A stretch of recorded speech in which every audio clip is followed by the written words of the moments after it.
you. Really nervous. That's okay.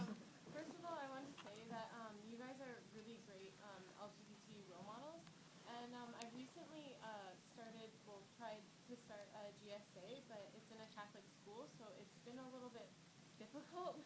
And Bold. This person's talking about starting a GSA in a Catholic school. It's been messy.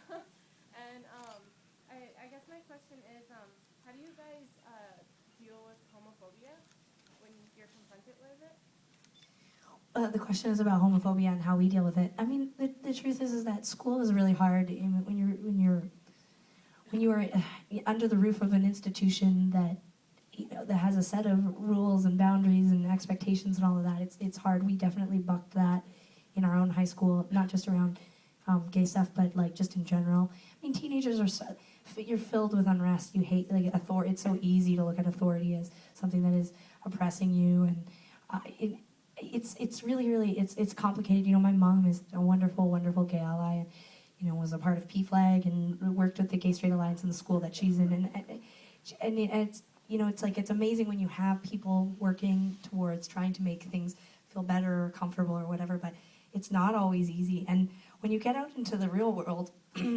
where there isn't that institution, I'm not saying it gets better or worse, it's just it really feels different. You know, you get to choose where you hang out and what you do and who you surround yourself by, and thankfully. And we've experienced a tremendous amount of anonymous homophobia. So I don't get a lot of you know, people on the street saying things.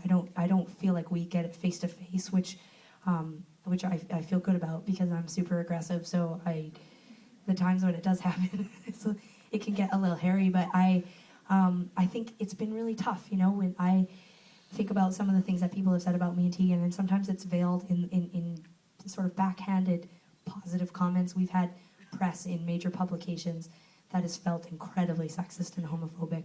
And when you tell people, when you say to your publicist or you say to the editors of that magazine, hey, this is what's going on and this is what's happened, a lot of times those people feel terrible because there isn't that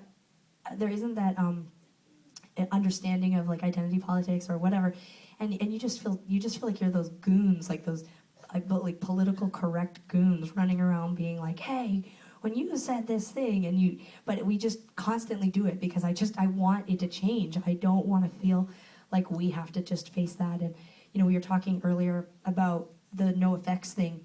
You know, that was an artist just saying something about, we've been in radio stations where people have asked us if we're incestuous, and you know, it's unbelievable that we can be treated that way and that we can be disrespected that way and that there's not accountability and there's no repercussions and you feel just so enraged and then there's nowhere to put it, you know, and I think I don't exactly know what to say. Like I think sometimes you just have to find the right people who will listen to you and tell you that those people are fucked up and that things will change and get better. But there's no easy answer. It's just you just go through it. Tegan and I think that's why we try to use humor all the time, is because if we didn't, we would be very dark. Like I think you know, there's this really wonderful quote about this wonderful writer James Baldwin. And he's talking, you know, this is sort of like writing in the 60s and 70s about civil rights. And he's talking about like if it, you know, like at that time to be conscious meant living in a state of constant rage at the injustices. And I'm not saying that it's that severe for me, but I feel like because I'm intelligent and I'm conscious of what's going on, it's very easy for me to slip into that place where I'm very angry at things and I'm very frustrated. That's pretty much where I stay. I was like, this answer would take me 2 seconds. I chased a New York City police officer into the street, into traffic a couple months ago because he called somebody a homo or faggot. I can't remember which one it was, and was making like the sort of like weak wrist thing, and I was just like, are you fucking kidding me? This is fucking New York City. Are you fucking kidding me? You're a fucking police officer.